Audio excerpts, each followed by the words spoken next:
You're listening to the Game Tenants Podcast.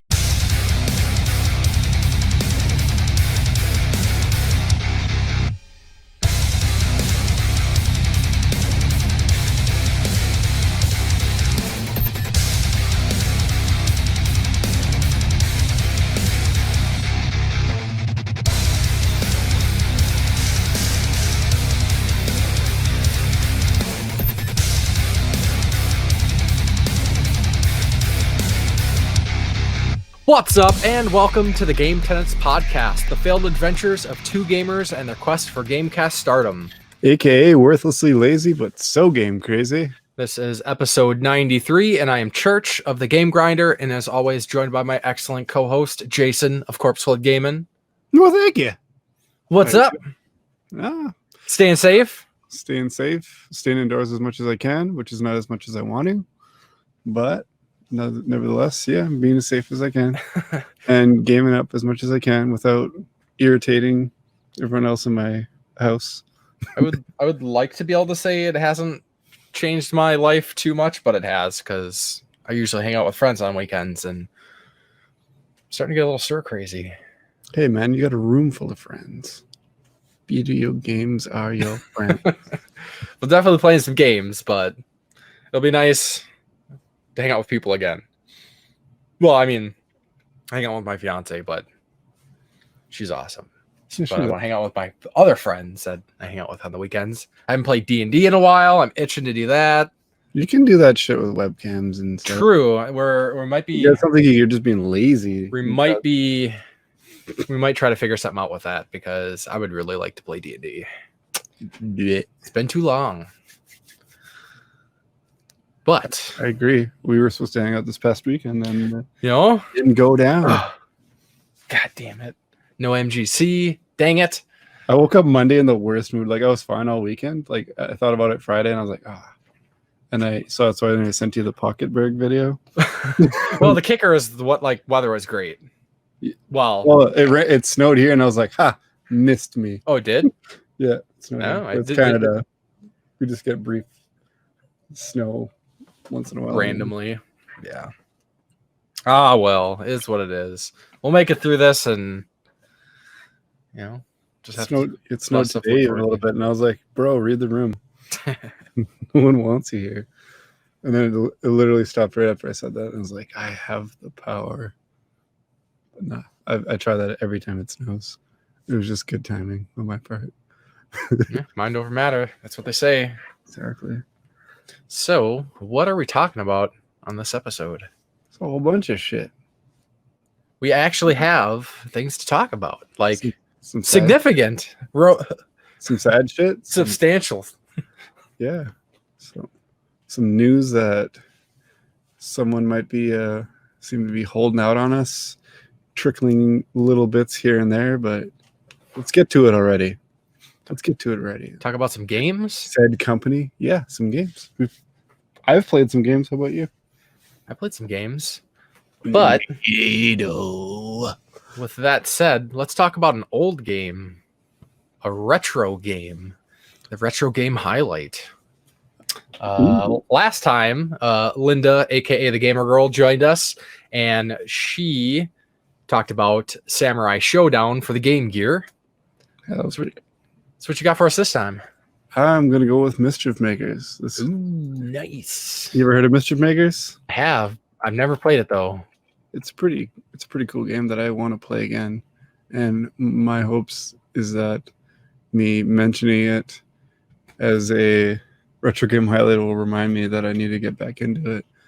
But it's a game I used to play before I had an N64, when I used to steal my uncle's all the time. And he randomly just bought this game.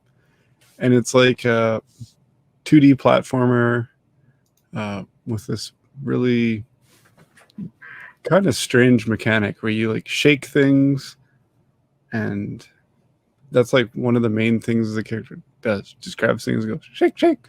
And I remember it just being badass, and I liked it a lot. And I got really far in it, but I don't think I ever beat it. So that's going to be on my list of random things to pull out of the collection and beat, because I got it about a year ago in one of my subscription boxes. So Yeah, I've never played it myself. I've always heard good things about it. Yeah, it's kind of a diamond in the rough, I'd say. You don't hear a lot about it a lot, but when people talking about cool N64 games, it never seems to come up. But I'm like, that game was awesome. Yeah, people think that there's like 10 good games for N64 is bullshit. There's a lot. There's like 15.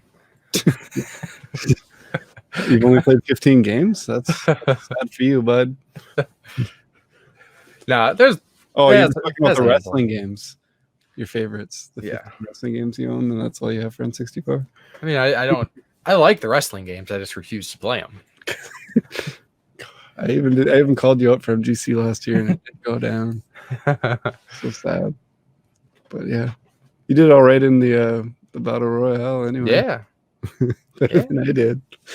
So that's cool. Yeah. So Mischief Makers N64. Check it out. Yeah, it's not very expensive, so it's easy to get a hold of. And check it out. I like it. I really want to go back to it. I'll revisit it and see. Hopefully I'll be talking about it on here in my games I beat in the next month or two. But we got a pretty significant game coming out, so I don't know how that's going to go. Yeah, right. But between that and my roulette games, You're gonna have to forego responsibility and just. that's always my goal anyway. So. Yeah. Okay. Cool. Yeah. Sounds good. So, some Final Fantasy stuff coming up, but I wanted to shout out some Final Fantasy things to check out. Because every once in a while, it's mostly like kind of like documentary sort of things, or like robust like synopsi. I don't know what the plural for that is. I always like to shout those out because I think they're good for expanding people's knowledge, reliving games of the past. So just wanted to mention a couple. Pro Jared recently put out his Final Fantasy VI video, which is a very in-depth look at what makes a Final Fantasy VI as great as it is, and he kind of covers a lot of the big story beats of the game, walks you through it. I was going to say, is it just him for like 10 minutes going, come on, it's Final Fantasy VI. Fuck you if you don't like it. That's all you need to do. Yeah, basically. And then friend of mine, Zygor Gaming, put out his Final Fantasy IV story explained, which he basically walks you through the entire story of the game, all the beats, all the side things. He does absolutely fantastic videos, and it is great to see his channel getting a lot more attention these days. He's really been focusing in on these story explained videos, which are great ways to just, maybe you can't sit down and play 20, 30, 40-hour games.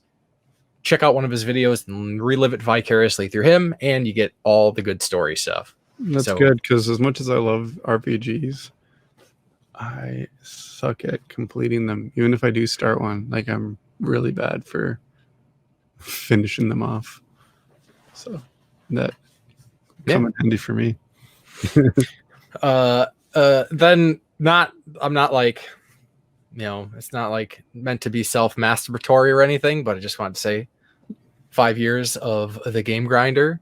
Grinding up on chicks. No. Grinding up on games in it. Sorry, there's a type grinding. But yeah, that's pretty crazy. Didn't really ever expect to do it. And pretty wild. I don't really pay attention to my numbers or anything, but I just hit 800 subscribers. Sweet. It's been a long road from 700 to 800, but I'm not complaining. I don't even have 300 yet, so maybe if I could keep consistent with the videos, which the Super Neighborly Bro shows at least kind of keeping me slightly consistent. And Game Tenants Podcast isn't far behind on that milestone either. Hell yeah. So that's pretty cool. Yeah, well, it's keeping me on YouTube and stuff when we do this. But I was like, I'm consistent on the podcast, but my channel is got, sometimes it goes months, and then I'll have like a video a week or even 2 videos a week for a bit, and then back down to nothing. So I'm like, hey, I've become a lot less consistent myself, so don't feel bad. I'm just following the example. It's my fault. Guess I got to get a new hero. Somebody. Right on. So yeah, congrats on 5 years. Well, thank you. It's been great. I've been along for most of it, so it's cool. Yeah. So sad times now. We're gonna talk about sad shit. Let's make a happy sandwich with some sad shit in the middle. It's not. I'm not like broken up about it, but yeah, it's a bummer, but it's understandable, and that is the what honestly I expected. Not even before this whole global pandemic thing, I was expecting there to be another delay, and sure enough, Last of Us has been delayed again. Yep. They don't have a date at this time. Basically, they're gonna probably wait until this pandemic's over, and then we'll probably get some date. Yeah, that's a real sometime bummer. After then. For some reason they're citing like the physical sales will suffer. I'm like, I don't know for GameStop, but Walmart's still open. A lot of people do get their games at GameStop and some of those other stores, though. So I honestly I don't hold it against them. Like, yeah, well, there's that, but then there's the real bullshit. Is at the same time they delayed Iron Man VR. What the hell, Sony? Yeah, that I'm like, that's like unforgivable. It's like I'm about ready to like burn all my Sony stuff out in the yard. Fuck you, Sony. Oh, I still need this. I'm definitely not getting it now. It's a bummer. I've been actually looking forward to both. Yeah, so it sucks. Yeah, it's weird that like, keeps getting delayed along with The Last of Us, like every time. Not trying to be a negative Nancy or nothing, but is there fucking anything good about 2020? Like everything's been, we're getting badass games coming out this year. That's for sure. But God damn, they've been delayed though. Everything's been delayed this year. Yeah, it's really messing up pretty much everything, like in every angle, like conventions, games, fucking Ghostbusters. I gotta wait till movies getting delayed. Are you kidding me? I'm more bummed about that than any game being delayed. Other things like it's hard to think of anything past Ghostbusters. I know, right? I was gonna say our plan. I guess you can call it a wedding, but like our plan for that is getting delayed. Probably, maybe, I don't know. We might still be able to pull it off, but who knows? I like how you said, I guess you could call it a wedding. Like, damn. Well, we're not doing it. We're doing a far from. The plan is right now is a far from traditional wedding. Sweet. It's gonna be like. You should send out when you send out invitations. It should be the cover of Far Beyond Driven, but it should say Far Beyond Tradition. There you go. That's pretty sweet. Well, keep me informed. Yeah. And I plan to attend unless you're going so far from tradition. It's just you two. Yeah. But delays happen. But we got an announcement. A little trickle feed. A little something. Oh yeah, a little nougat of knowledge from Sony finally about their PS5. Still don't know what the damn console looks like, but at least we know what we'll be using to control it. And it looks kind of like a turret from Portal, so that's cool. I keep seeing there's a great meme. So the PS5 controller has been shown to us, and there's a great meme going around from whatever the characters are from Dragon Ball Z that they bend sideways to put their fingers together, and one of them's the PS4 controller and one's the Xbox One controller. And with their powers combined, they are the PS5 controller. Shit. And I'm fine with both of that. It looks decent. I don't have a whole lot to say about the controller. I want to feel it in my hands. That's what I care about, is if it feels good. I'm happy. Not loving the color scheme though. I absolutely do not want a white controller. It's because you're dirty. Well, I'm not dirty. I'm pretty sure they're gonna. I don't know if I've learned anything in the past. They might do a different color controller at some point. Well, it's not at some point. It's like I do not want a white controller like at all. I'm sure at launch they'll be at least white and black. But is that black controller going to come with a system? Or am I going to have to get a system with a white and black controller and then buy another controller that's probably going to be at least $80? Why are you so racist? Yeah, I don't know, man. Let's wait and see. It's the prototype. Why white? Why white though? Do they just think they're Xbox? Like, maybe it is a very weird choice, honestly. maybe an Xbox. Xbox comes with a black controller natively. Oh, I thought they came with a white. Well, they also had black. So guess what? Everyone's represented. The one came with a white controller though, didn't it? It's a black console with a black controller. Oh, okay. Oh, with the slim. You can get a white. Just like they usually match the console they come with. All right. So we'll know when we see the actual fucking So console we're gonna have a black and white before it comes out or whatever. Although a black and white, they'll sell it in a box and you won't even know until you open it what it looks like. I don't want no blind boxes. Maybe that's their hype. They're no blind boxes. God damn it. Going for a Kiss Slipknot type thing. Speaking, what's it even look like? No one knows. Fucking speaking of blind boxes, fucking Square Enix. Goddamn this company to hell. There's been teasers for 2 sets of Final Fantasy VII figures. A set that looks like the character sprites from the like in-game explore, the blocky sprites from Final Fantasy VII. Yeah, full set of like most of the main characters, and then they have a set of like I think they're like 6-inch statues of the Final Fantasy VII Remake figures. Yeah, they had those at E3 last year, pretty sure. Yeah, and they look really good. But the kicker is, hey, you can buy a set of either of them. Like the retro ones is like a set of, I think it's a set of 5 or 6 or something, and it's like $60. But they're blind boxes, so you're not guaranteed to get a full set. What?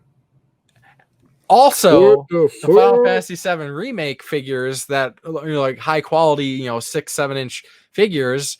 There's like I think there's just as many, like 5 or 6. Also, a set of blind box. So, like, what do they expect you to do? Like, buy multiple sets, or are they actually expecting people to like try to trade these? Like, what the hell? Like, just a douchey. It's like the douchiest thing you can do, honestly. Douche Square Enix. What the fuck? That's so dumb. I didn't know that. It's like blind box and blind bag for like $2-3 things.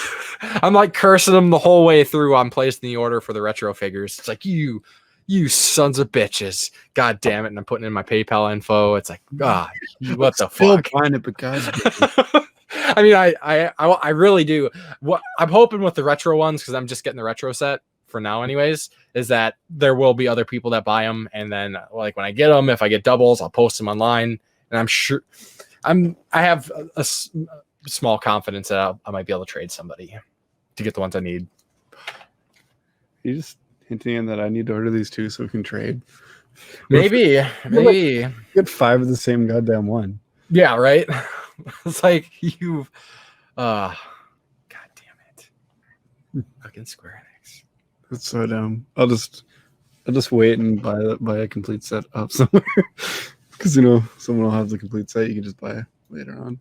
Yeah. That's bullshit. Speaking of putting in your credit card or PayPal info to order something, up yours, dude. You know what you did? You know what you did today with that Spawn remastered figure at the comic? Oh today? Yeah. Random non-game news, but it's pretty cool news. I think it was really sweet. It is super sweet, which is why I partook and immediately, like, I showed my wife it, and she was like, "Oh wow, Wow. And to the point where I was just like, I don't need to ask. I can just Yeah. this. I mean, I don't really ask him, but I usually let her know. So Todd McFarlane, mostly well-known founder of Image Comics and the creator of Spawn, Co-creator of Venom. And one of the notable Spider-Man artists as well. But he started a Kickstarter today at the time of recording this podcast that is basically like a throwback. It's a recreation of original Spawn, the original Spawn action figure, but this one's like more high quality, but it's not like he's almost twice the size. He's like it's 3 inches larger. I think it's like 5 inches versus 7 inches or something. And it's more detailed, looks a lot better. It's still an action figure, so it's not like a statue. But then you also get an issue of Spawn #1 with a new cover to match. And I think it's pretty awesome. And it's only $40, which I think is a pretty good price. It's an action figure, but it's basically a statue. You look at it. It looks really good. Well, yeah, like you could stand it still and just it wouldn't look like an action figure. You'd be like, wow, where did you get that cool statue?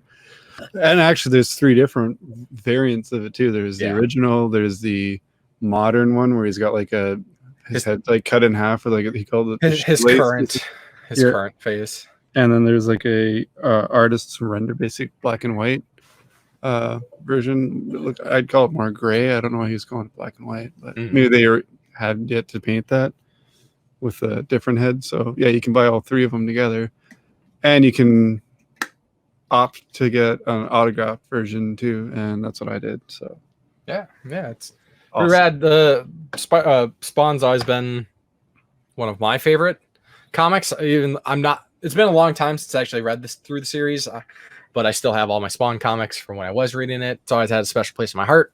I've always intended to get back into it, and I'm really looking forward to this mythical movie that he says it's still getting worked on. It's still coming. Apparently, Jamie Foxx is going to play Al Simmons. Yeah, I don't know about that, but sure. I'm still in for the new movie anyway. I'd like to see another one.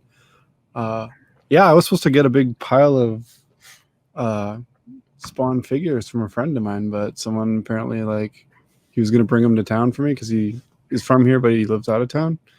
And in the meantime, someone bought them off him, and I was like, oh, bummer, because there was a bunch of cool figures in there. And I have no Spawn figures, so anyone I would get would be the only one of that one I have. So I used to have the original Spawn action figure. I used to have it. Did you eat it? No, when my family moved to Minnesota, I was only able to bring along what we could fit in the car, basically, and Spawn didn't make the cut. You should have gave it your seat and then rode on the roof, motherfucker.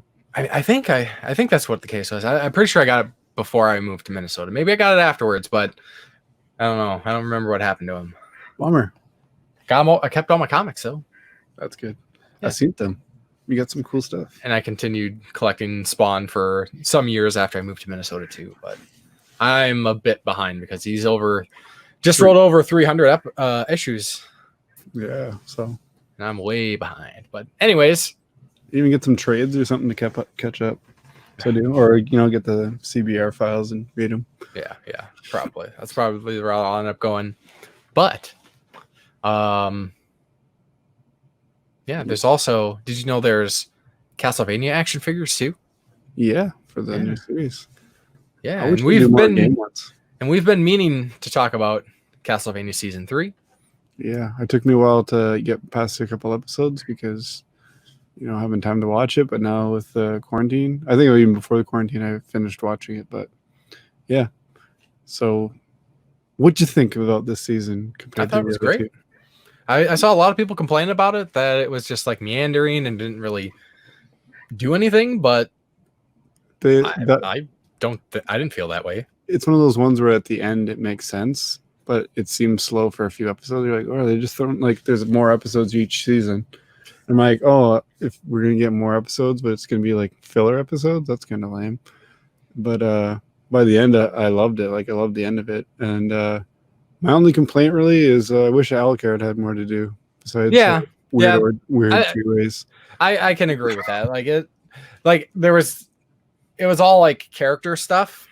Like, you know, it was like that's what this is a lot of like character focused, like character study, not necessarily character progression, but just kind of like putting characters into like, you know, their roles or something. I don't know. It started off with them being like, so now what? And then they kind of all did their own thing, and I don't know. It was cool first, then it kind of seemed to like chug along, but then, you know, it's one of those that makes sense at the end things where you're like, oh, okay, well that had a purpose. There's a whole reason they did that. But yeah, for a few we're just kind of like, because I've watched the whole series with my wife, and we're just kind of like, you know, it's not nearly as action filled as the last 2 seasons were. Yeah. So it's still good. Still great. Yeah, like the story is good. And honestly, I think my favorite arc was the Forge Master arc. That guy's badass. So it's kind of a Isaac. Yeah. Yeah, so, and they end up in one of the PlayStation 2 Castlevania games. The one I haven't played the PlayStation 2 one, so yeah, the Curse of Darkness, isn't it? Yeah, I think that's what. Yeah, it was pretty cool. What did you think about? I've seen multiple people mention like just kind of like, you know, this is the 3rd season of the show now, and then suddenly in one episode they're like, boobs. Yeah, that was like my wife and I were just like, so what's going on? And then like most of that episode was just like, we get it, titties. What's going on? Like, I mean, I'm not. It would cut. Yeah, it was funny. It would cut. It seemed really out of character for the show. Yeah, just out of nowhere. It's like they're like, yeah, you know what? But they're trying to edge it up, like I guess a little bit, and yeah. I mean, it worked in the scenes. I guess some of the titties were cool. Some of them were kind of unsettling. And then, and then there was a random internet personality, kind of a bigger channel, like went on some like tirade about one of the sex scenes because something that was implied, and he's like, they're pushing politics. It's like not really. Yeah, it was pretty odd. Yeah, the whole thing was like, huh? Okay. Ooh, it was just like offsetting the tone of that episode. Yeah, weird. I was like, okay. Yeah, I'm excited for season 4. Can't wait. Hopefully, it doesn't take too long. Right now. Yeah. So, yeah, I'm happy with it. But like I said, like for a few episodes, you know, you might try your patience. You'd be like, we doing anything this episode? I'm fine. I'm a story guy. I like story. I watch movies of people just talking for 2 hours, you know? Yeah. Give me story anyway. I thought it was great. Yeah, it was just a weird kind of shift from the. It was a lull, you know, kind of it made sense. I said it gets there, but there's a couple episodes where you're just like, it's like a transition phase. Yeah. So it felt like a little bit of a pacing thing, but it was not terrible. I enjoyed it overall, so it's good. You know what else I enjoyed overall? All over, everywhere. Doom Eternal. Oh yeah. I had beaten that game. Have you beaten this game? I have also beaten Doom Eternal. So good. Very good. Excellent game. A lot of people have played it. Some people haven't. And it's like... Those aren't people. Why not? Why haven't you played Doom Eternal? What the hell? Yeah. I mean... It's worth braving this crazy climate we live in right now to... snag a copy. I mean, I definitely recommend people play Doom 2016 first. Yeah, and you can fully appreciate Eternal. So, yeah, I don't know. I just figured they improved on everything. They added things that didn't seem shoehorned. My favorite part, I think, was the level design was so much more creative. Yeah. That's one of the first things I told you when I was playing it. Like, it's so much more like 2016 was an awesome, amazing game. Mhm. So don't let anything I say make you think otherwise. But like even by the end, I felt like it was samey. Everything was in a space station or in hell. It was cool, but it was kind of Well, it was like samey corridors and stuff like that. Yeah, it was like a corridor arena, which this honestly, it's the format's very similar, but like just the levels they laid them out a lot better. Where even though you're doing traversal areas and then doing the arena sections where you fight in the swarms, like just even those arena areas, like they're just multi-level, different, more natural than just a set piece where you're like, wonder what's going to happen in this room now. Yeah, you see a big room, like big room. I wouldn't perchance have to kill like 80 demons before I can leave this room, right? Oh, what do you know? That door's locked. 80 demons. You got me. Like, it was predictable, when you walk into a room, you're like, there's going to be a boss battle here. Oh, there's a boss battle here. Yeah. Whereas like I felt in Eternal, a boss battle could happen in almost any room. The setup, like it felt very organic rather than just formula. Literally organic. Like something was like some parts were like a alien nest from the Alien movies, and just pure gore. Got like weird skin hallway or something. Awesome. I loved it. It was, I have to say, it's got to be the most metal game I've ever played. Everything I would do something to feel like, metal.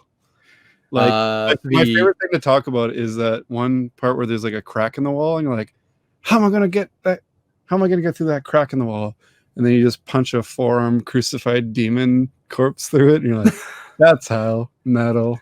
And just the amount of like that dead Titan demon and stuff when you walk in, I'm like, metal. Yeah. I just was saying it all the time. I just felt like Nathan Explosion. It was pretty metal. And again, really? Your employees are dying down here. Yeah, pretty metal. Like the gore and stuff, I think it's great.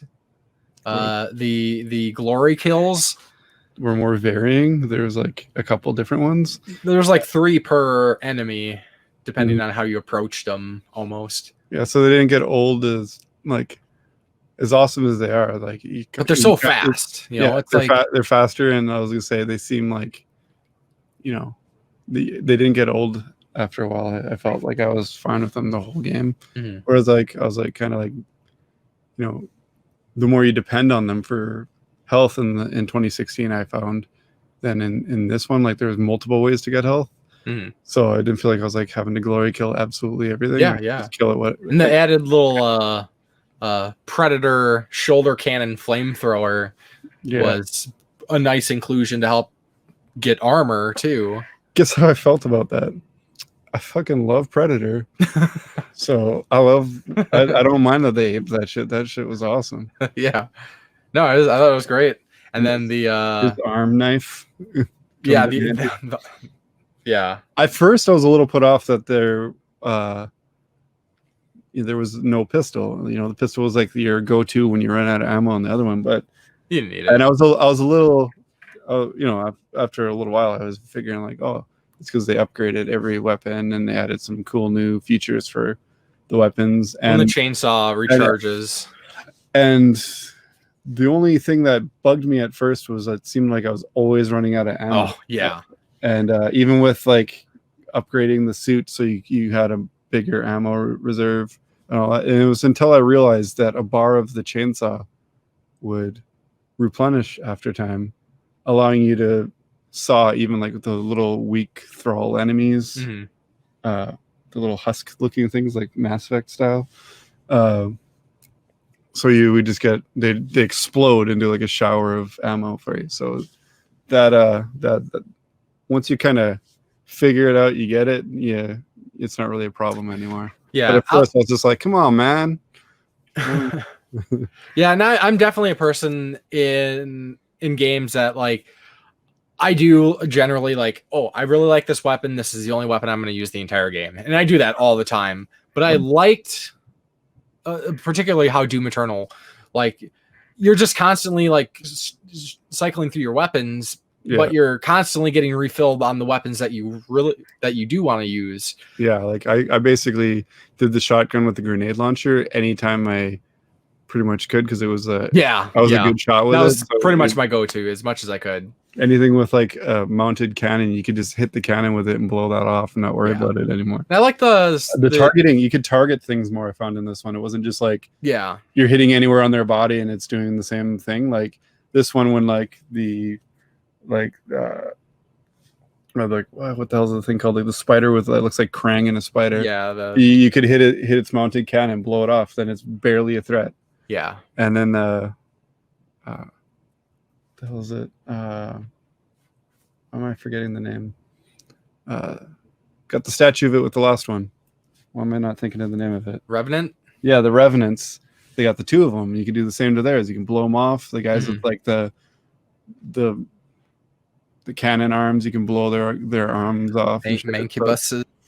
Yeah, so you can just get rid of all that shit. Yeah. So you felt like you could disable them more than like before you kill them, because sometimes there's if you play along with the strategies they give you, like it can make things a lot easier on yourself, but give you like great advantages in the combat, and keeps you, instead of just I'm just randomly just blasting everything that moves, like you're doing significant things to help take out these enemies faster at the same time. Exactly. Like there's ones that are more susceptible to certain weapons than others, and ways to get around just about anything. Like the guys that make the shields, you can overload their shields so everything behind it blows up pretty much.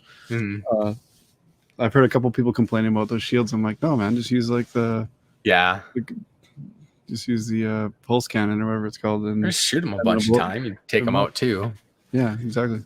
And then the only guys I really didn't like were those guys that spawned more and like kind of buffed all the other ones. I just that hide behind their like flame shield. Anytime it was obvious when they were around, so you'd be like, where the fuck is he? Go find it. And then those guys could make an area harder than it needed to be if you didn't seek him out. So one of those, like, where is he? Where's he at? I think one of the more controversial enemies was one of the coolest looking enemies in the game. Was the coolest looking enemy. The Marauder. Yeah.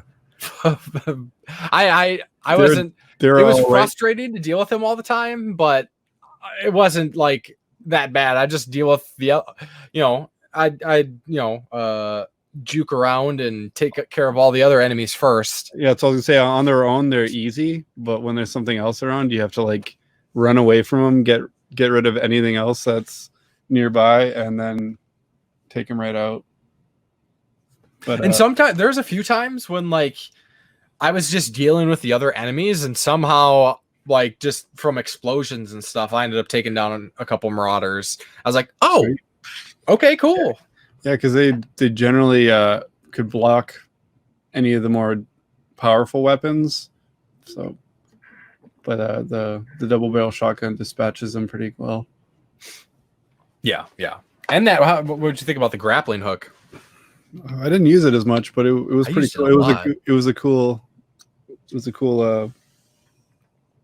Well, I didn't use the double barrel enough. Honestly, I should have used it more, but I was stuck on the regular shotgun with the grenade. Yeah, that's true. Same here. Mostly, but I did. When I got it originally, I used it a whole bunch, and then I found I wasn't using it as much, and I was like, oh, that'll make this area easier, And like that's the thing, you don't seem to have a lot of ammo. It's actually just the enemies are more aggressive this time. I find they go after you. Yeah, they just like hang back and like shoot at you from far away. Yeah, like, in your face, like they want to swarm you. Yep, and that's what I like about it. You felt more frantic. You had to be quick on your feet to switch weapons and prioritize, not use all the ammo for a certain gun because one of these type of enemies might come around and you need it. I really liked that feeling. So it kind of forced you to play using the different guns, not just using one gun all the time. Mm-hmm. So I appreciated it more once I like kind of figured it out. Yeah. It didn't ever really make me go, oh, this sucks. But I was like, man, I'm out of ammo again. So yeah, I really loved it after I kind of realizing a few things. And at this point, it's kind of like whatever. Semi spoiler, not terrible spoiler, but how are they gonna make another one? that and like the whole like icon of sin bit. Oh, Yeah. Just awesome. Yeah, I loved it. The one thing that seems to be the most controversial that I see most people complaining about, if they have a complaint about this game, is the platforming. And I do not get that. I don't. I've seen a lot of people. It took some getting used to, but when I got used to it, it didn't take long. It was just kind of like, oh, cool. It's like it adds to like the explorability. Where I was telling you when I beat it, like at first I wasn't even trying for all the hidden stuff and stuff. I was like, oh, I'll never even come close to it unless I'm like try really hard. I'm like, you got to be really vigilant on it. And on the later levels, I was getting all of them or missing like one thing out of like 20 or 30. Yeah. And I'm like, damn it, I should have been. So when I replay it, I'll go back and I'll probably play like the first 3 levels and then get the 1 or 2 things I missed in the later levels and call it good. But I was like, damn, I should have been more on it. But yeah, they're actually like fun things to find. It's not just like secret packages or booklets or whatever the shit. Yeah. Like you find your little Funko Pops or your albums or your other cool shit. And yeah, I felt more compelled to get them after I started finding them, hey, what's over here? I love exploring. So yeah, I really love that in this. So I found it kind of kept a feeling from like samey or monotonous of doing just the same thing all the time. They're not really ever challenging, but some people seem to have a huge problem with it. Yeah. It's like, I don't know. Do you have a problem in Halo when you jump on these light catapult things that you jump? I'm like, well, it's basically the same. Sometimes you just gotta grapple with it. They're not really puzzles. There's one in the whole game that I would even say is like slightly like had to do like more than twice or something. Yeah. Like, oh shit, how do I open that door before I fall? Yeah. But it wasn't that hard. But I've seen a couple things where people are like, damn it, an hour on this or half an hour trying to get through this part. I'm not Mario or I'm not this or something. They're like, I don't know, jumping around. You're like, I don't know, jump around and kill things. Yeah. I don't know. It's an adventure. People act like first-person shooters don't have platforming, and that's like lots of them do. Tons of them do now, and it's been a thing for a very long time, and they do it very well. I really think people just wanted more room to room. They want like Painkiller or Duke Nukem. Yeah, even Duke Nukem has platforming. Yeah, so they want. I don't know what they want. I know it didn't take away from any other part of it. It was just a way to get around, and honestly, it didn't bug me at all. It was intuitive. It wasn't like, damn it, this. I never found it annoying. I never had to do a jump a bunch of times because it. I don't know. Is what it is. But I thought it was pretty. Yeah. It's a perfect game for me.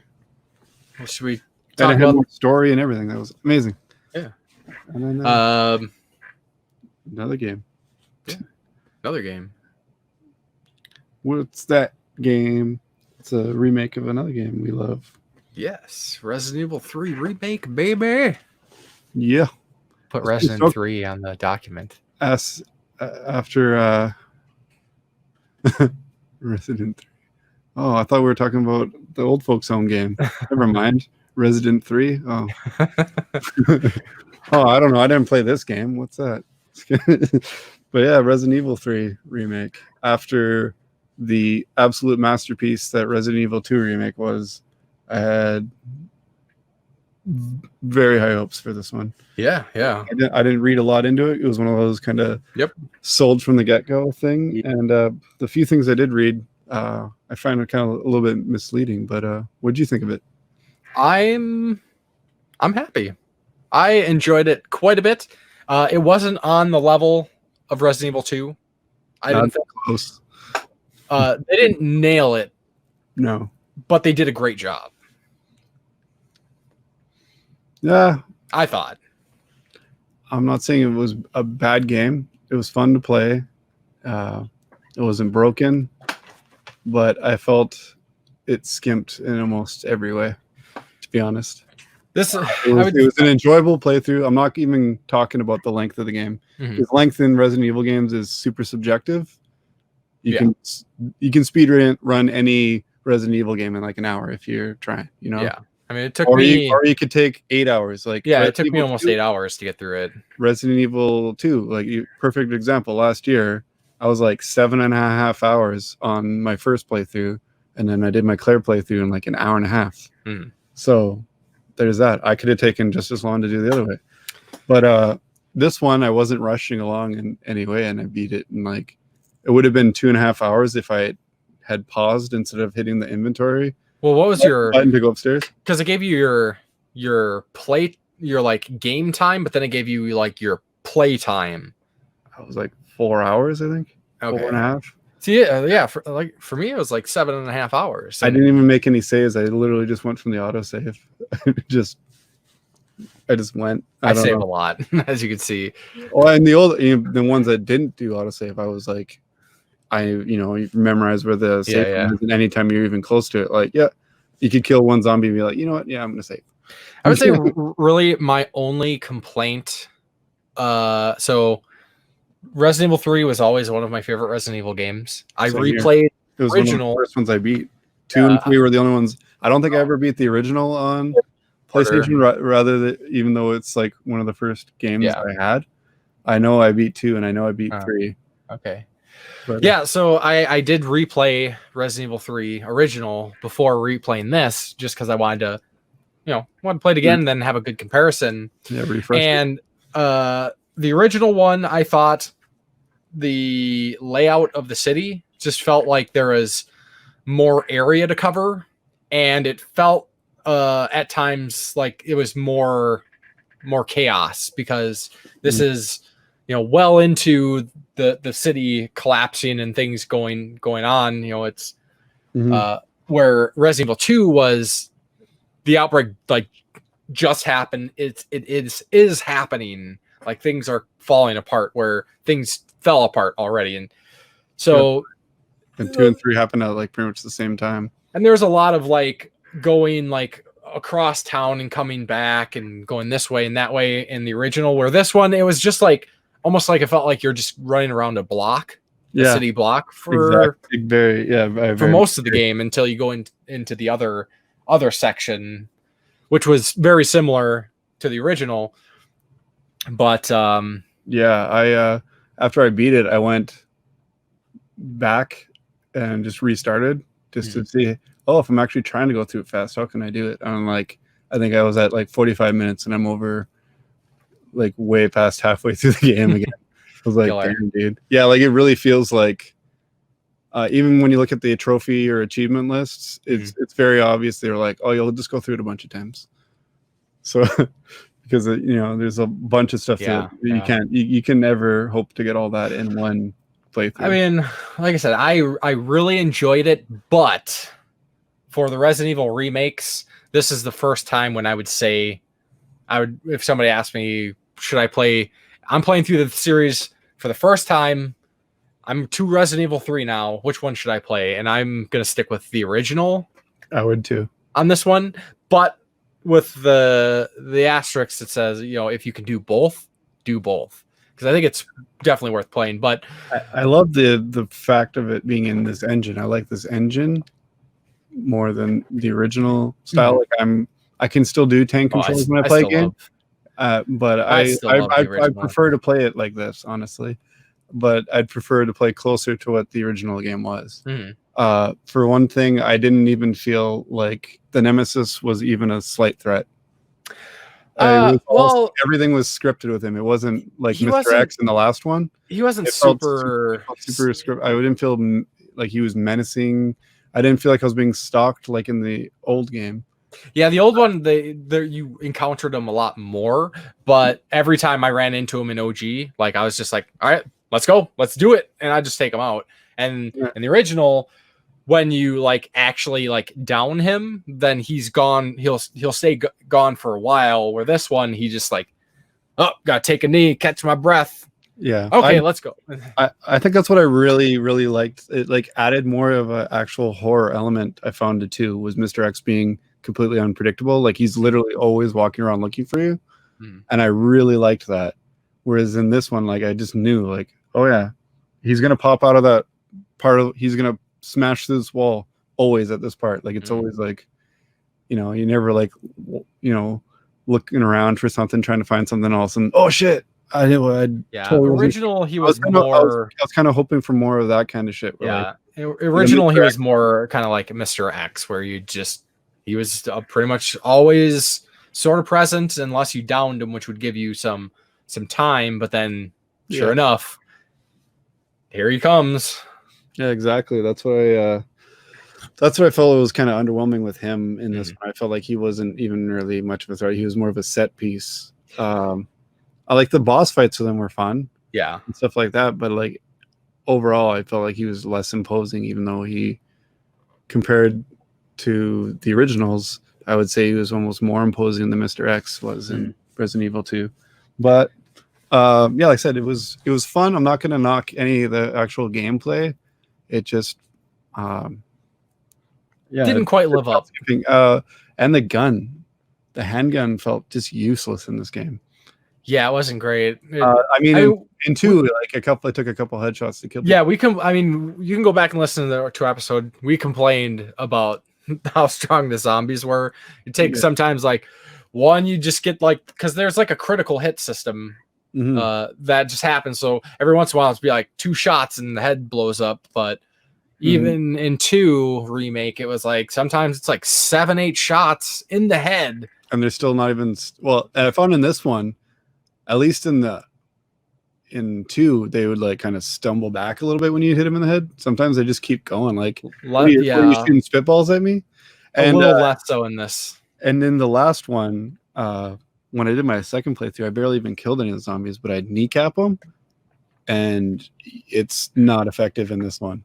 They have the dodge button, so maybe they did that purposefully to hopefully like get you to try and dodge. But I found the dodge was not to make a pun, but it was kind of dodgy.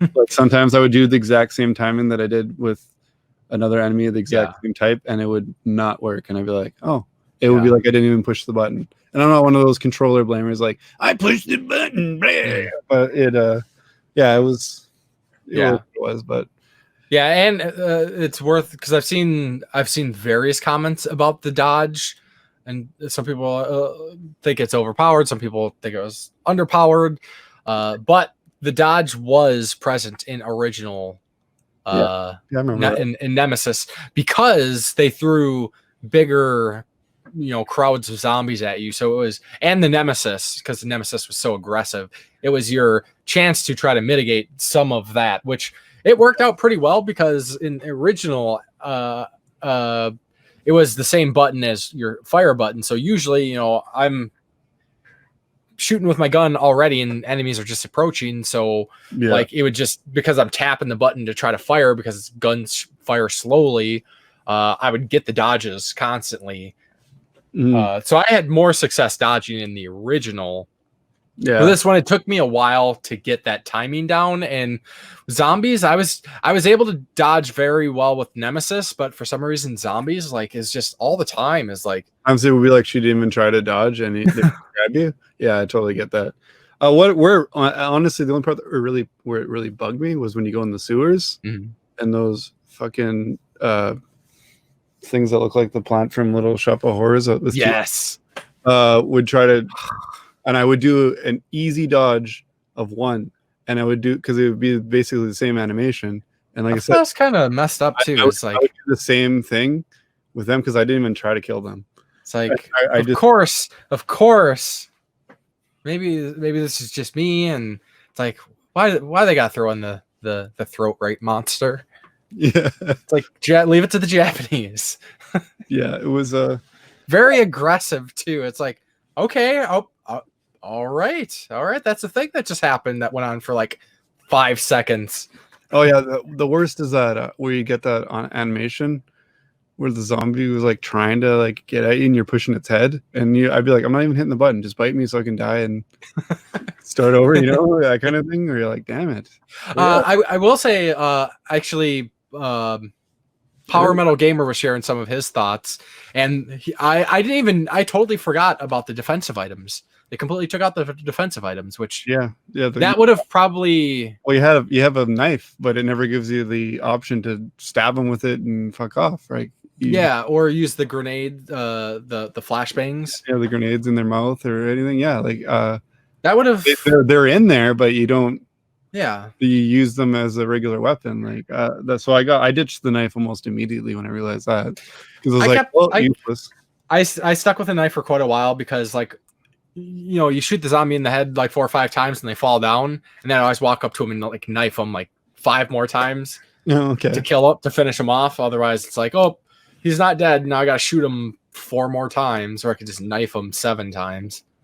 Yeah, fuck it.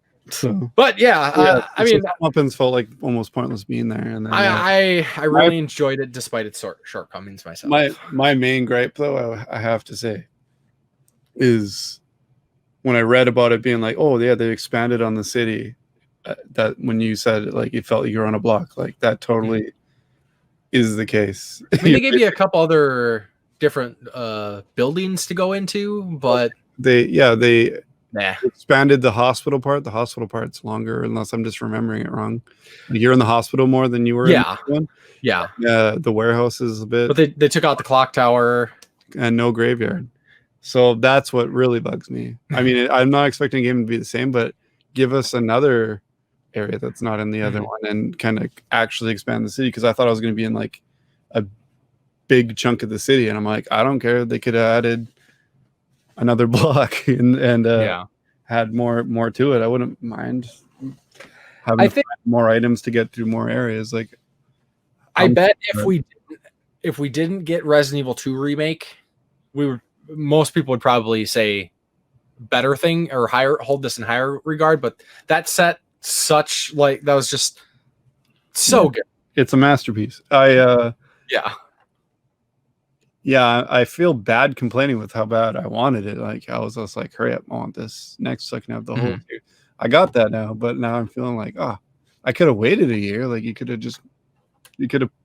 this could have been a game that got pushed back. I could have got this in September and maybe had a bit more out of it. Like, I don't know. That's what I mean. There's like the small things, but the small things add up. So I'm not saying overall it's a bad game, but it's just underwhelming. I was underwhelmed. I don't hate it. I'm not mad at it. Some people are mad at it. I'm opposite. Like I think it was. I thought it was great, but it could have been greater. Yeah. Well, you're never really very negative on things unless they're super shitty. Yeah. So take that with a grain of salt. I'm not saying hate it, but I'm not it's obvious that they added resistance in to kind of make it feel like, oh, there's more content. But I'm I'm honestly not interested in resistance. And I think we talked about that when they announced it. We're like, not what I wanted. That's fine, I guess. Like I wasn't gonna buy it if it was a separate game. But it's cool that they put it in there. I'm gonna check it out.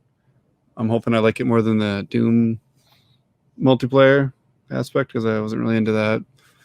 But we'll see. Yeah. From what I heard, it's kind of jank, so not expecting big things from that. I will go through 3 again though, and play it some more, because I'd say wait. If you don't have it already, wait till it's a bit cheaper, and then that way you can be happier with it. I don't know, because a lot of people, they're thinking like, but it feels like it could have been a cheaper game, like a $40 game or something. So, I mean, here it's $80, so it was an $80 game. No mercenary modes, which was present in the original. Yeah. So that was kind of like, why they took it out? I felt skimping. I feel like they took more out than they put in. It felt like to me. That's and I don't like to be negative about shit, but it felt like more was missing than was added. I felt like they built half the game on the same engine as RE2.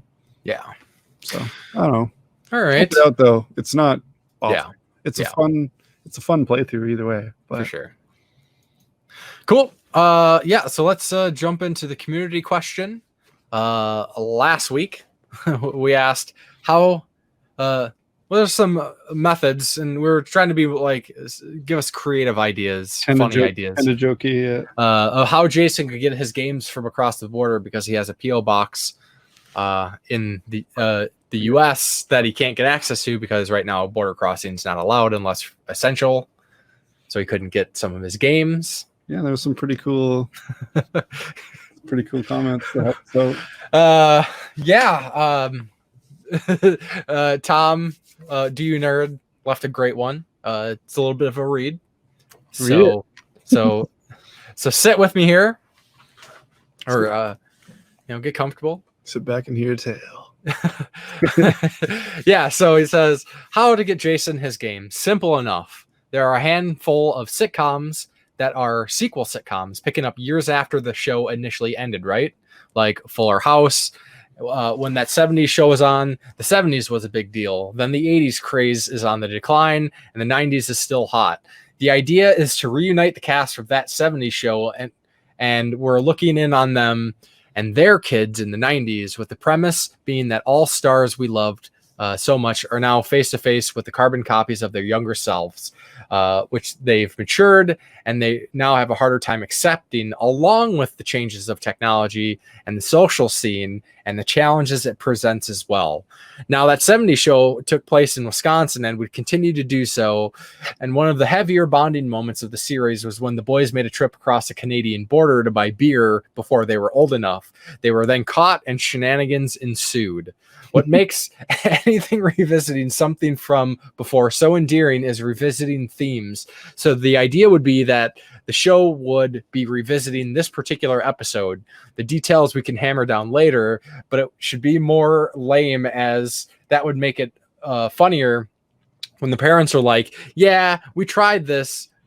We tried this, but we tried it for beer, realizing their mistake of putting so much thought into the kids' heads, or putting such a thought in the kids' heads. Of course, to really build this up, as this would be the 3rd or 4th episode of season 1, but it would be a clincher to get viewers from day one viewing, because this is the episode they'd want to see.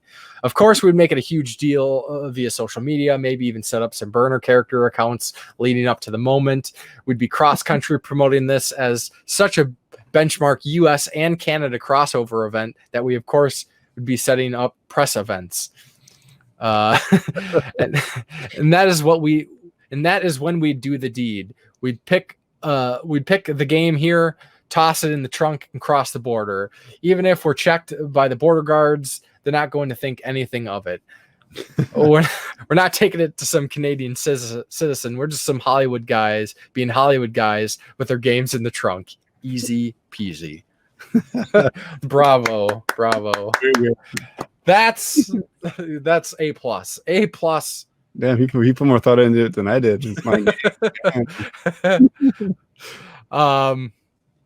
and then a Black Metal Gamer wasn't entirely sure about the concept at first, and I just told him we're looking for ridiculous answers. And he says, "Oh, put the games in his ass, of course. That's how inmates do it." Yeah, well, it's the thing. It's not about getting them across the border. It's that the borders are closed, so you can't even go back and forth, except for some super.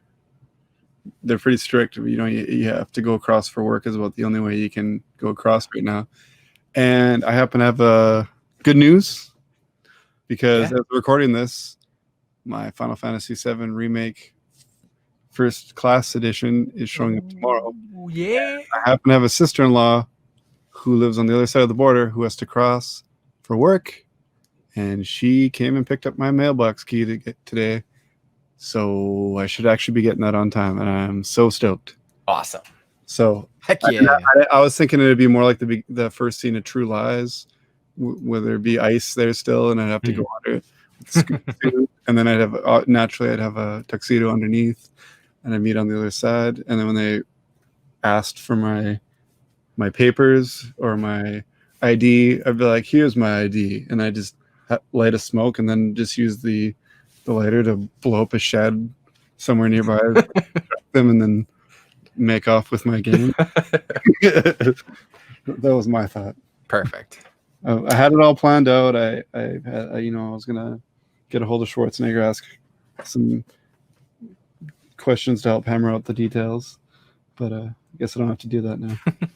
Much more boring result, but Perfect. as long as I get my game, I'm happy. I've got so yeah. So once again, we didn't prepare a community question. I had one, but I don't remember what it was. I said it.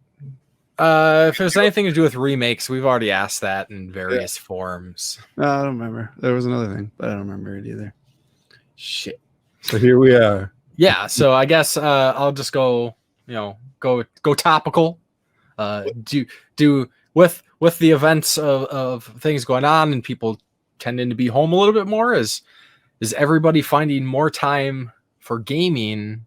And if so, like, what extra games that probably you weren't going to play have you able to like squeeze in? And what game's getting you through this, we'll say, besides Animal Crossing, because I don't want to hear more about Animal Crossing. I'm so fucking tired of hearing about Animal Crossing. It went from a game that I was like, I'm not really interested, to like, I'm so sick of seeing and hearing about it that I have no muted words on Twitter except now Animal Crossing and like 3 related hashtags. That's how sick of hearing about Animal Crossing I am. Besides Animal Crossing, what's getting you through this quarantine? Yeah. Sorry to say, I get it. It's probably pretty good. Yeah. I might have checked it out at some point, but now I probably won't. I've had that happen with games I do care about, where I'm like, everyone shut up about it. I'm trying to be hype about it too. Sure. I'm not trying to be an edgelord. I want to be like, I'm the only guy that cares about this game or anything. But it's like, I use Twitter more than you, so I definitely see more of it. And I've been using it a lot. Thought about it, but since I've muted that, I'm actually seeing things that aren't about Animal Crossing, so I'm engaging in more things. Win. What? Win. When? Win. When? Winning. Yes. I thought you were like when. I'm like, no, win. Win. It's like, I don't know. I'm not clocking on my time on Twitter. Yeah. So then, with that said, what else have you been playing besides all these great games like Doom Eternal and Resident Evil 3 Remake? Well, I just beat Injustice 2 yesterday afternoon. Nice. Was it yesterday or the day before? Afternoon.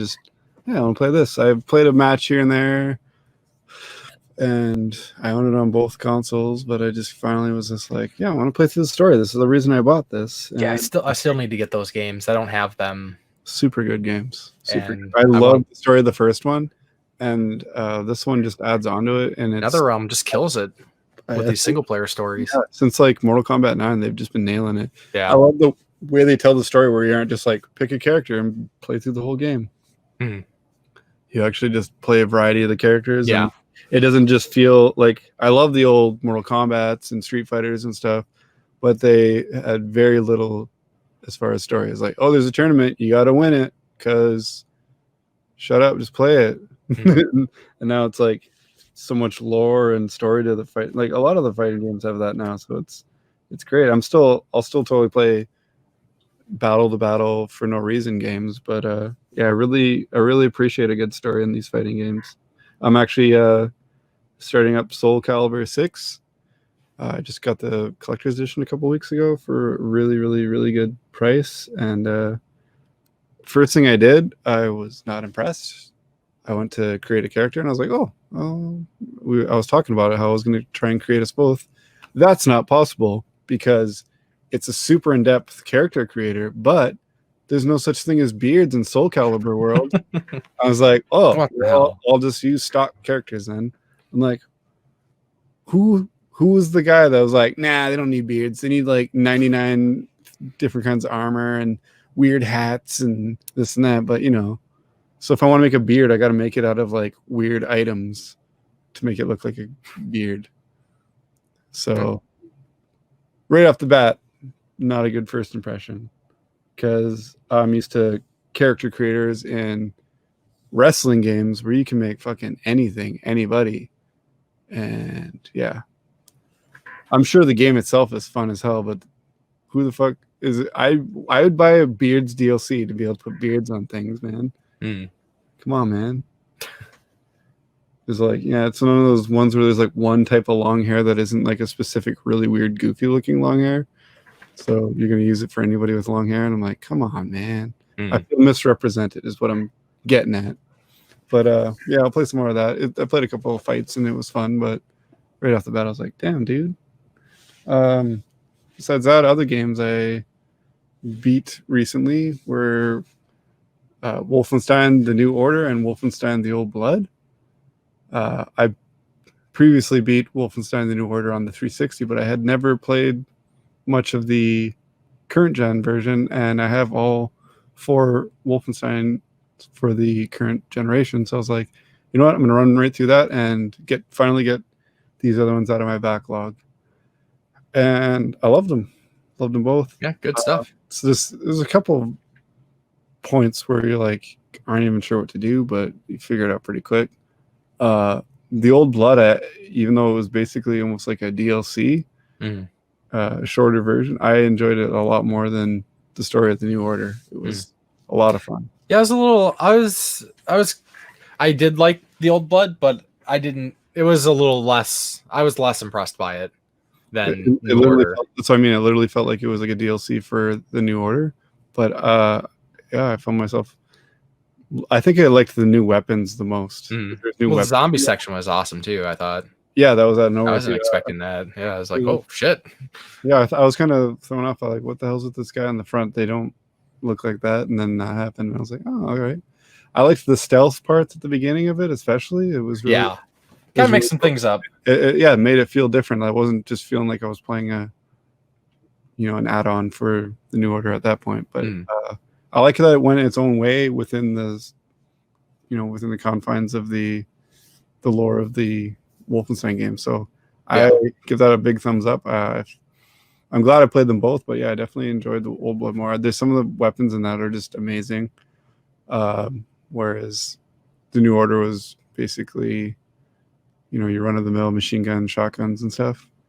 Then I also beat my backlog roulette from episode 2 of the Super Enabler Bros show, and that was Lost Vikings, a game I had not played in a long time, but I seeked it out on purpose to get it, and I just never ended up firing it up, and I finally fired it up and played it all the way through it. It gets really challenging, but it's a really fun puzzle platformer, and I can't recommend it enough. Definitely do check out. I also beat a couple beat 'em ups while I was playing Super Nintendo. I was actually playing the Lost Vikings Super Nintendo version. I went back and forth between playing it on my SNES Classic, and when everyone was in bed, I could actually come down and play it on the real hardware because it's got a password system. So that was cool to do it like that. And when I had the SNES Classic up, I had it set up on the kitchen table for probably like 3 days, and introduced my son to some badass games like Maximum Carnage and Batman Returns and stuff like that. I came back from work one day and he was just checking out different games on his own. I was so proud. He went from playing the superhero ones. He was playing stuff like Phantom 2049, whatever it's called. Yep. And just different beat 'em ups and anything he saw, he's like, hey, this looks cool. So yeah, there's like 270 games on there for him to check out. So I was pretty proud of him. I had to take it away after a while because he wasn't very nice when it was time to stop playing. So yeah, I was like, I know that feel, bro, but your mom's looking at me, so I gotta be a dick about it and be like, you're done. But in between playing Lost Vikings, I beat Undercover Cops, which is a arcade port. I played it on my arcade stick last year, but I don't think I played through it. And this the Super Nintendo version was pretty awesome as well. A pretty good port. It's a Super Famicom, so it was only in like the UK and Japan and stuff like that. So it was cool to check that out. A lot of fun. And then I played another beat 'em up that I was definitely pretty underwhelmed, and that was Final Fight 3. I'm kind of losing steam on why, like, and understanding why the Final Fights are so like highly regarded. But Final Fight 3 was pretty underwhelming. It has one of the stupidest mechanics a beat 'em up or any game where you have co-op can have, and that's being able to hit and damage your partner or knock them over and all that. I mean, that's super common in beat 'em ups, especially like. I don't know, man. I play a lot of beat 'em ups, and it's not. It's more like you can like knock them over once in a while, but it was very prevalent in this game. Like almost anything you did would knock them over. So I played this with my daughter Araya, and she's an awesome co-op partner. So she figured out pretty quick, like, let's stick to our own side of the screen and kind of do this, so we weren't constantly knocking each other over and hitting each other with shit. We got through it. It was fun, but yeah, I always hate that. In a game when you can, yeah, for sure. When you can damage your partner, be it a shooter game, a beat 'em up, anything. What a dumb mechanic. Yeah, agreed. It's never needed, so cut it out. Besides that, I think that's about all the games besides the one we discussed that I obviously beat, but yeah, I'm keeping going. Nice. I got a nice short list stack, but I think it's going to be packed away because when Final Fantasy shows up, I'll be playing the shit out of that because it cost me a lot of money and I need to get a lot of money's worth out of it. Yeah. So hopefully this isn't a short game. So yeah, what have you been playing? Well, I have been playing the games we talked about, of course, Doom Eternal, Resident Evil 3. Like I said, I did replay Resident Evil 3 Nemesis on the PlayStation 1. Enjoyed it greatly.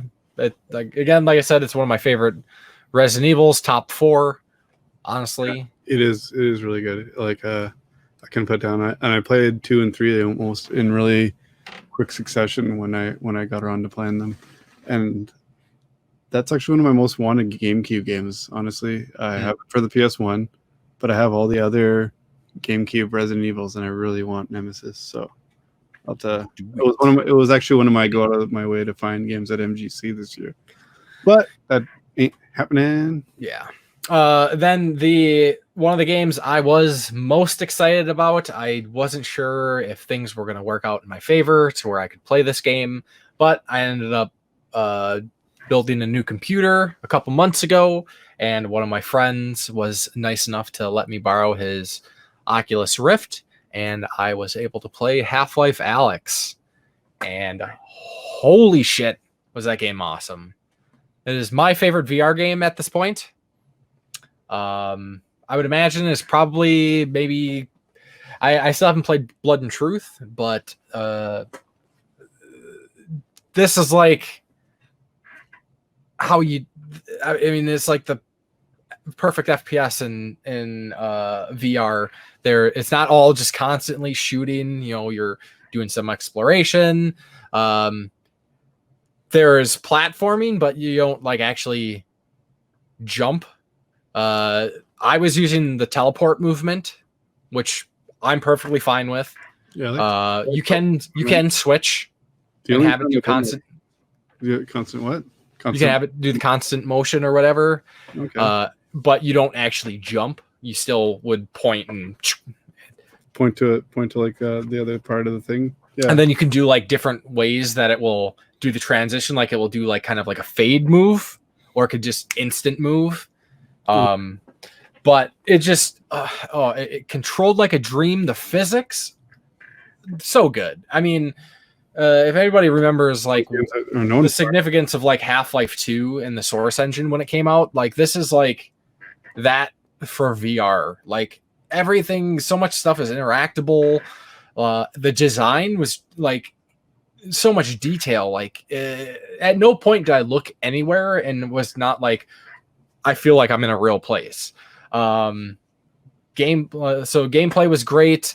Dealing with like the head crab zombies was everything just looked so good, felt so good. Gunplay was excellent. Like other games that I've played where you have to like manually reload guns, like I wasn't super keen on, but like this just feels so good.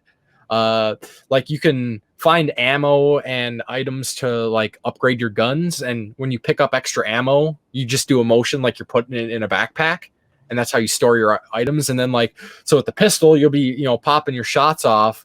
Oh, I'm out of ammo. You press a button on your gun hand that ejects the magazine. You reach behind yourself with the other one, pull it out, slap it in, then pull back the slide. Like just felt badass. Like loading the shotgun was like kicking, cocking it open, grabbing shells and loading them, and then you have to like, what? No Terminator reload? That's I didn't mess around with that enough to see if you could just like jerk the motion hard enough to make it slap back together, but then you have to like pull this hammer back to be able to fire it and stuff. Like, oh, just felt so good. And the story, like I was cautiously optimistic.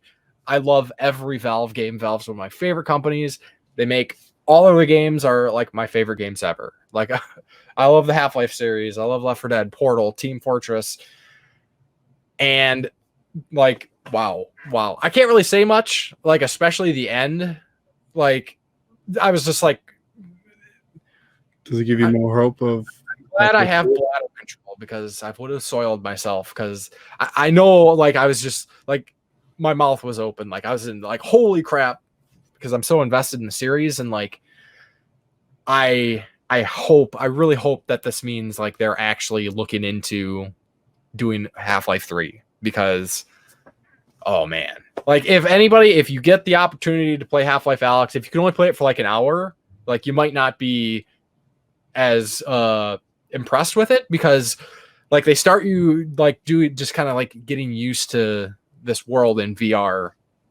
And then as things progress, like things like hacking, you can hack trip mines, and then you do like this little mini game thing. Donkey made a video game Donkey made a video about like there's like these kind of like wall mounted storage boxes that you can open up that will have like extra ammo or maybe like a healing item. And there's like a little orb like hacking mini game you do, and he didn't like it. I never once was like, oh, this is stupid, or I got annoyed with it. Like, I don't know. It's just everything's so good. Like, this is definitely like game of the year consideration for me too. Like, it was so damn good. If you get the chance, unfortunately, it's only available right now, PC VR.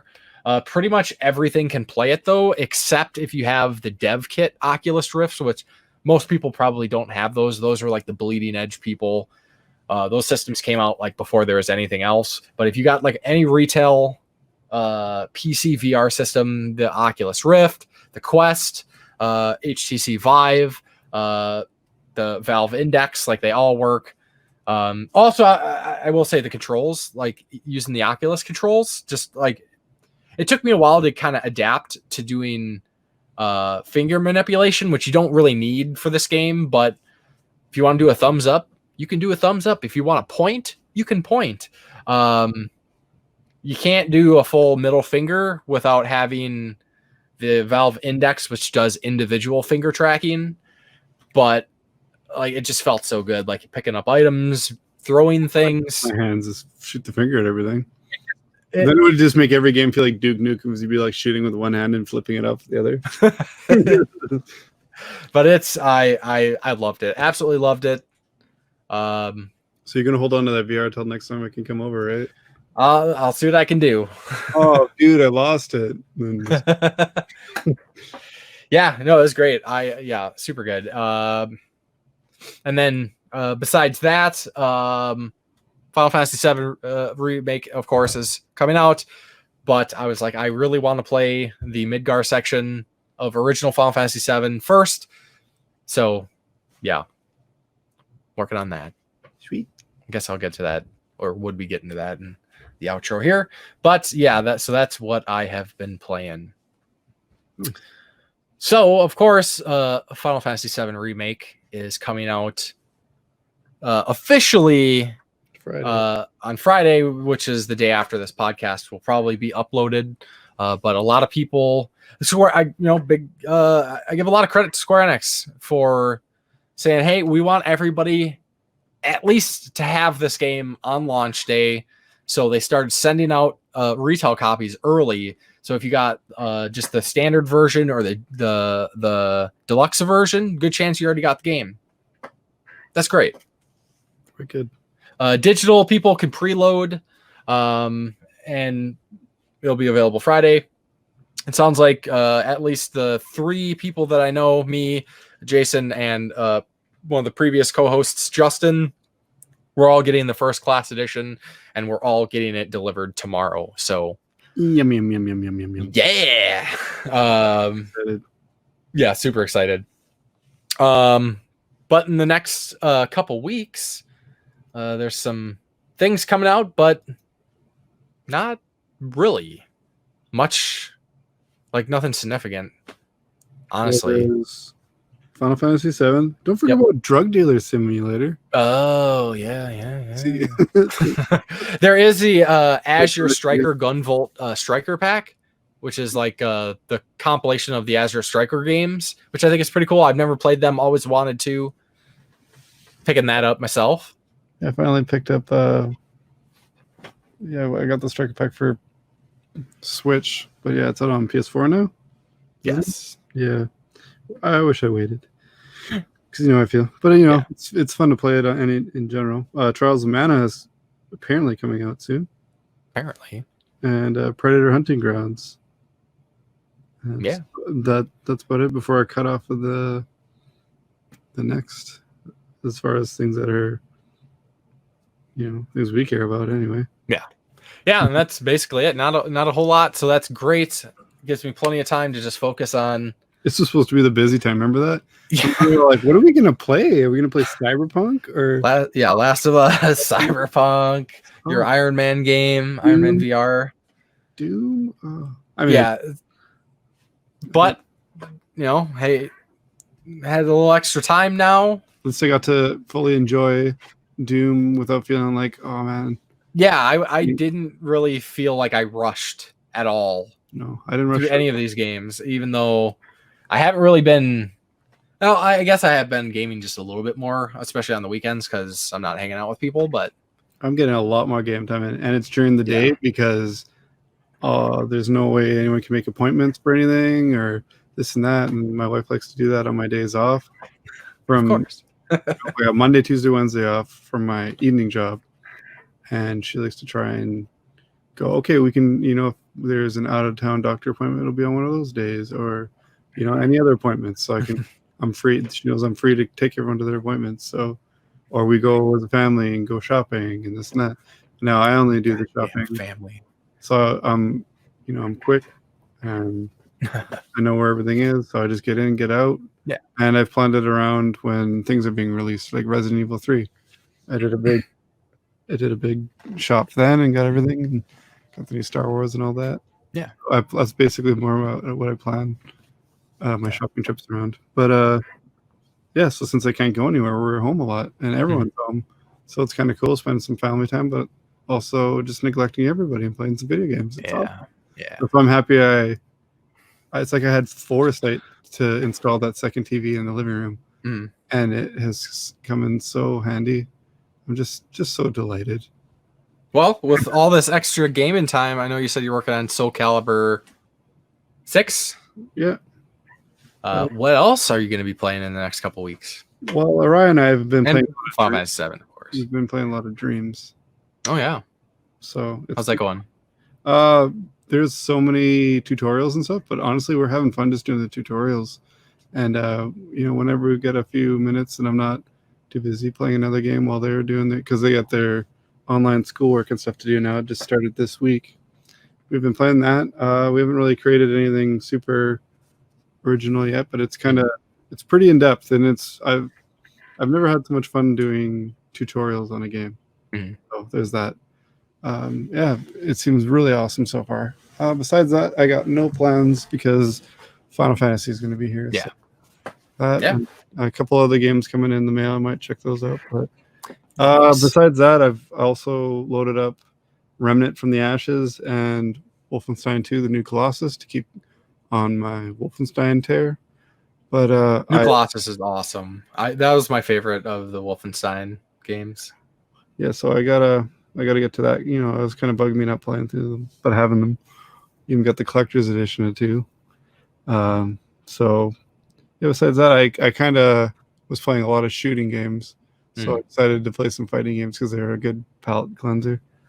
And sure. Yeah, and I'll be on to some Final Fantasy 7 and not one, but 2 backlog roulette games. On the 3rd episode, we kind of added on. The regular one we do is a regular 10-hour or less around time game from our backlog that we want to beat by the next episode, but we've also added on a kind of like a stretch goal type thing where we picked an RPG with our Brave. I've got so we won't do that by the next episode, but we'll like maybe do one every 3 or something like that.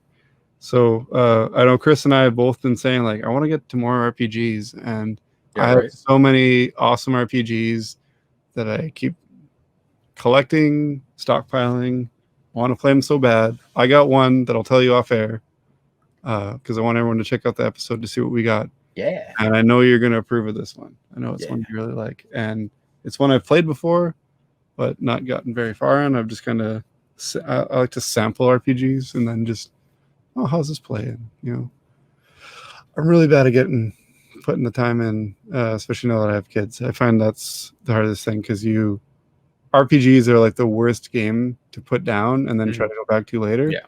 So that kind of suffers with me. So I picked one that I'm happy to stick by. Cool. So I looked up, I went on How Long to Beat as soon as I got it. And Chris definitely got the quick end of the stick. He's got like a 20-hour one. I got one that says it's about 47 hours, which isn't Persona length, so it's not a 100-hour game. So sure, we'll see. What else you got going on besides Final Fantasy? I think it might just be Final Fantasy. I don't know if I'll be able to get it beaten that quickly, and I'm not totally sure what I'll go into next. I got Yakuza 0 still waiting for me. Yeah. So likely I'll probably be jumping back into Yakuza 0. Yes. Likely. Sweet. And actually, we were talking about something before the episode started that I'm probably going to do. Also, I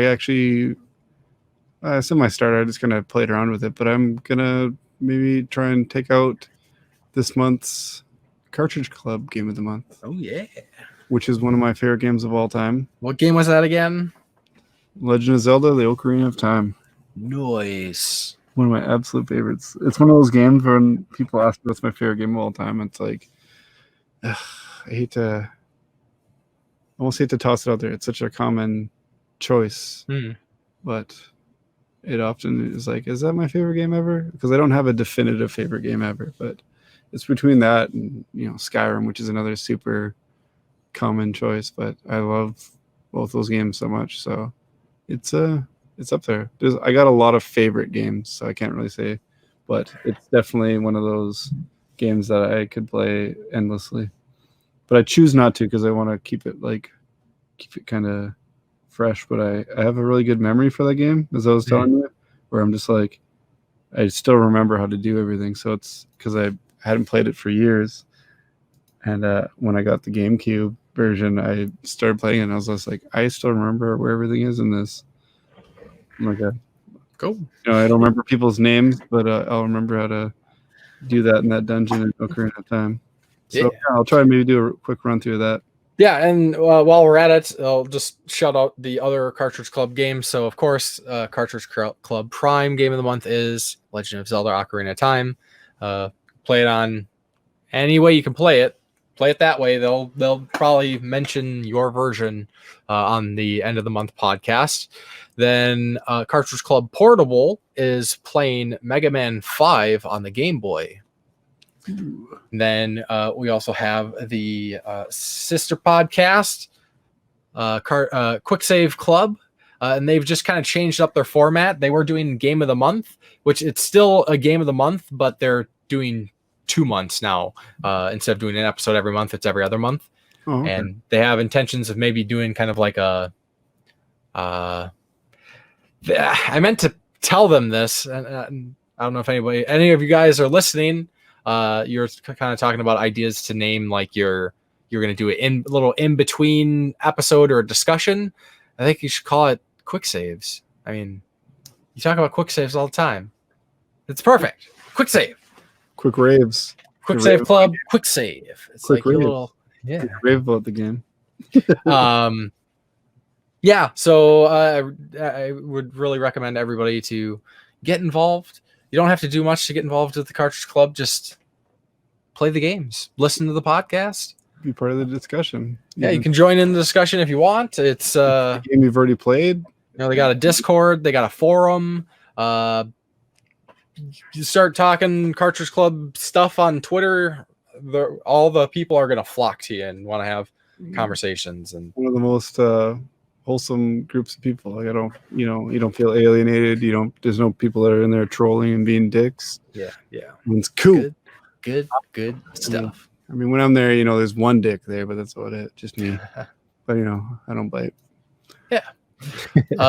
So then with that said, I'll let everybody know how they can get hold of us, which I recommend doing. I mean, if you're listening to this episode, I would imagine you know how to listen to the episode, but Game Tenants Podcast is available on YouTube, SoundCloud, any podcast apps that lets you search for podcasts, and includes also Apple Podcasts. So pretty much any way you listen to podcasts, you can listen to us that way. Yeah, keep on going. We got quite a few episodes in the back catalog to listen to, and you can pull them out at random, and they are just... I make them available for download too on podcast apps. So if that's your preferred thing, you can download the episodes. That's what I've been doing. It's my preferred pronoun.